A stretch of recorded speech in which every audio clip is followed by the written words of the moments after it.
வானாடும் தணிகை வள்ளல் மகவான தெய்வம், மகவான தெய்வம், பல்ல சித்த பரம்பரையில் வந்துதித்த தெய்வம், கோணான மார்க்க வள்ளல் குருமுகமன் தெய்வம், குருமுகமன் தெய்வம், அன்பு கொண்டவர்க்கு முன்பு விளையாடுகின்ற தெய்வம், வேளான காலனை பல் கெஞ்ச வைக்கும் தெய்வம், கெஞ்ச வைக்கும் தெய்வம், வெற்றி தரும் பயமுற்றும் வேதமுனி தெய்வம், தீனானமை வழிச்சாலை எல்லை வள நாடர், எல்லை வள நாடர், தீர்மார்க்க நாதரங்கள் திருக்கையிலை தெய்வம் என்று எம்பெருமான் மெய்வழி சாலை ஆண்டவர்களை தெரிவித்து இந்த மாத கலத்தவைக்கு வந்திருக்கும் அனைவரையும் வருக வருக என வரவேற்று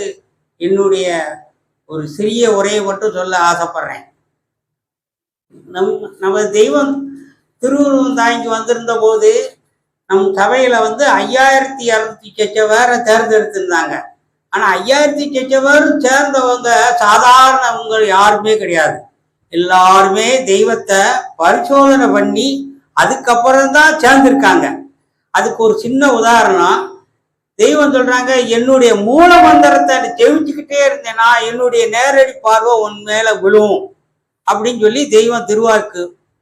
இதை ஒரு அனந்தர் சோதிச்சு பார்க்கணும், தெய்வம் நம்மளை பார்க்குறாங்களா இல்லையா அப்படின்னு.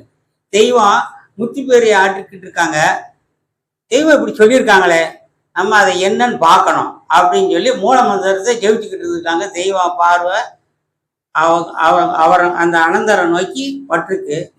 அவர் அந்த அனந்தருக்கு என்ன சட்டுன்னு தோணுதுன்னா, தெய்வம் ஏதாச்சியா பார்த்துருப்பாங்க நம்மளை அப்படின்ட்டு திரும்பவும் சொல்லியிருக்காரு. திரும்ப சொல்லும்போது தெய்வ பார்வை அவங்க மேல நேரடியா பட்டிருக்கு. படம் 3வது தடவை சரி இப்போ சொல்லுவோம், இப்போ பாக்குறாங்களான்னு பார்ப்போம் அப்படின்னு சொல்லுவான். தெய்வம் என்னடா உனக்கு பிரச்சனை அப்படின்னு இருக்காங்க. அதுக்கப்புறம் தான் அந்த மாமா சரி தெய்வத்தோட முத்தி பூர்ணம் சொன்னதுக்கே நமக்கு இவ்வளவு தவப்பலன் இருக்குன்னா அதை சிக்கனை பிடிச்சிக்கணும்னு சொல்லி பிடிச்சுக்கிட்டாங்க. நான் என்ன சொல்ல வர்றேன் அப்படின்னா, இந்த அண்ணா சொன்ன மாதிரி நூலில் உள்ளது உங்களுக்கு புரிவலன்னு நினைக்காதீங்க. மூல மந்திரத்தை ஜெயிச்சுக்கிட்டே இருங்க, அந்த பலன் கண்டிப்பாக கிடைக்கும். என்னுடைய முத்தி பேரை மீண்டும் தொடங்கும். நமஸ்காரம். யாகவே சதுரிகங்கோடி கால மக்களிடத்திலும் உள்ள மூல மந்திர நிறுவிய மகான் வீராயுவான் சாலையாண்டவள்ளி முத்திபாலி பரமனே உருவெடுத்து பாரிடை குருவாய் வந்த துறவலர் கரசு காமில் தொன்மறை புகழும் தேவே, அருணடை பாதம் நோவ அடிமைக்கா இறங்கி வந்த மறைமணி ஞான வாழ்வே மார்கணன் நாதா போற்றி. எல்லாருக்கும் நமஸ்காரம். இந்த ஆவணி மாத சபை சிவகாசி தெய்வ சபை மெய்வழி வனமலி ஆனந்தர், மெய்வழி ஆர்வம் தாயம்மா, அவங்க சந்ததியர்கள் அனைவரும் சேர்ந்து கைங்கரியம் பண்ணி நடத்திக்கிட்டு இருக்க இந்த சபைக்கு வருகின்ற அனைவருக்கும் நமஸ்காரம். எனக்கு தெய்வ வாக்கியம் சொல்லணும் விரும்புகிறோம். வேற ஒன்று ஆதிய குரு கல்கி அவதார மகா புருஷோத்தமர் பிரம்ம பிரகாச மெய்வழி சாலை ஆண்டவர்கள் வாக்கியம். எம் முன்பாக ஒருவன் அவனது உயிர் போகும் தருவாயிலேனும் எம் உள்ளம் இறங்க நின்றுவிட்டால் போதும், அவனை அந்த தெய்வ நாட்டில் குடியேற்றி வைக்கும் கங்கணம் கட்டி இருக்கிறோம். ஆனால் அந்த தருவாய் பிராணன் பிரியும் தருவாய்தான். முற்கூட்டி தெரிந்து கொள்ள முடியவில்லையே. ஆகவே அந்த ஆபத்து நேரம் வருவதற்கு முன்னரே இந்த தெய்வத்தினை தேடிக்கொள்ளுவோம் என்று வேண்டி கேட்டுக்கொள்கிறேன்.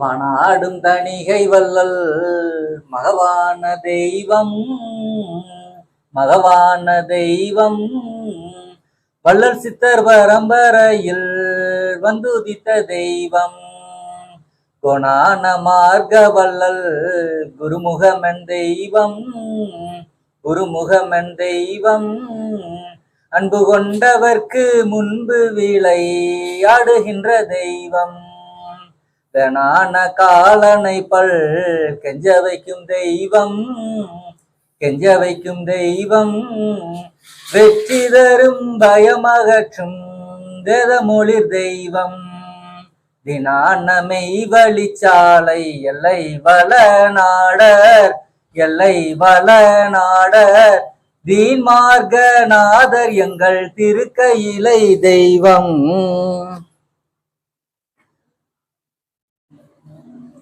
தெய்வ சபைக்கு வருகை இருந்திருந்த அனைவருக்கும் நமஸ்காரம். இது எங்க மாப்பா மாமை குடும்பத்துடைய கைங்கரியம். ஒன்றும் பேசுறதுக்கு ப்ரிப்பேர் பண்ணலை, இருந்தாலும் எங்க மாமா பேசுனதுல இருந்து ஒண்ணே ஒண்ணு, எங்க மாமா சொன்ன மாதிரி பிரச்சனைகள் சுத்தி சுத்தி வந்துகிட்டே தான் இருக்கு. அதுக்கு ஜெயவேல் மாமா சொன்னாங்க, ஒரு பொருளை மட்டும் போய் வாங்கிட்டு வாங்க, கடைக்கு போனா லட்டை மட்டும் வாங்கிட்டு வாங்கன்னு சொன்னாங்க. லட்டு மட்டும் வாங்க தான் போறோம், ஆனா லட்டோட சேர்ந்து பல பிரச்சனைகள் வந்து ஒட்டிக்கிடுது. அதுக்கு நிவர்த்திக்கு எங்க சித்தப்பாக்கு ஒரு வாக்கியம் படிச்சாங்க. வாக்கியம் மனப்பாடம் பண்ணல, வாக்கியம் படிச்சாங்க. அந்த வாக்கியத்துல தெய்வம் ஆன்சர் கொடுத்துட்டாங்க. முத்தி பேரை தொடரும். நமஸ்காரம். கேள்விக்கு பதில் கிடைச்சிருது அப்பயே.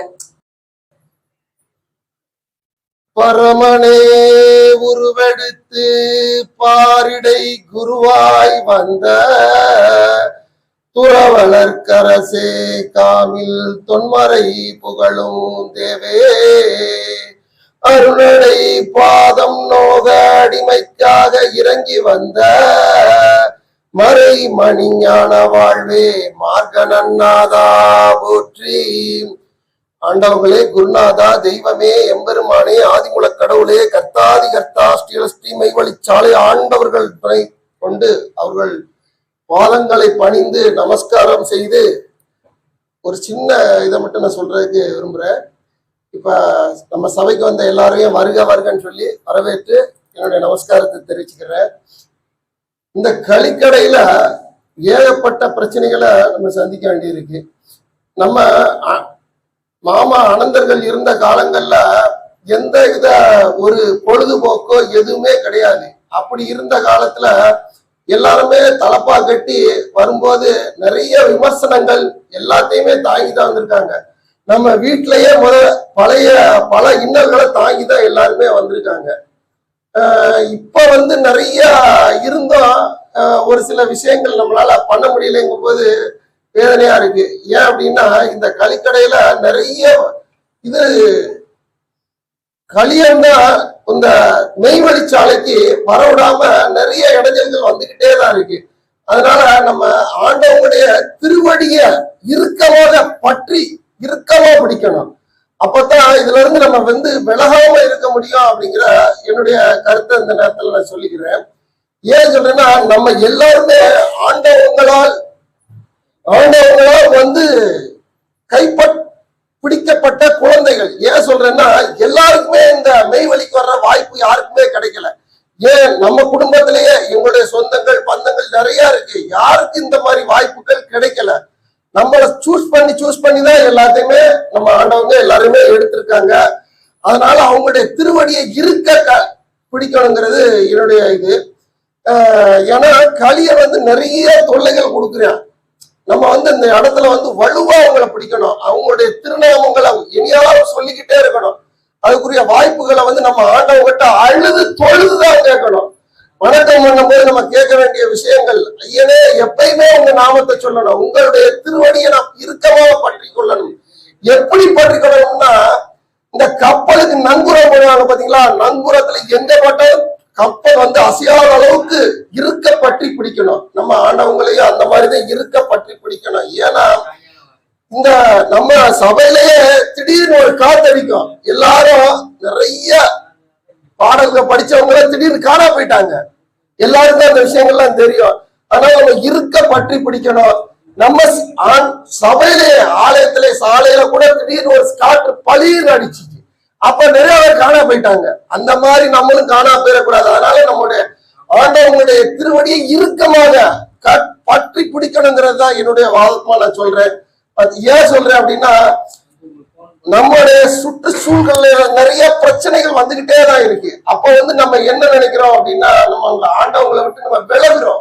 விலகக்கூடாது, அப்படி ஒரு சூழ்நிலை வரக்கூடாதுன்னு சொல்லி நம்ம ஆண்டவங்கிட்ட மன்றாடி அழுது தொழுது கேட்கணுங்கிறத நான் இந்த சபையில என்னுடைய இதை தெரிஞ்சுக்கிறேன். ஏன் அப்படின்னா நிறைய பிரச்சனைகள் வருது, அதெல்லாம் விடக்கூடாது. நம்ம ஆண்டவங்கிட்ட மன்றாடி கேட்கணும் மறுபடியும் சொல்லி என்னுடைய பாவம் தொடரும் என்று என்னுடைய முத்திரை. நமஸ்காரம்.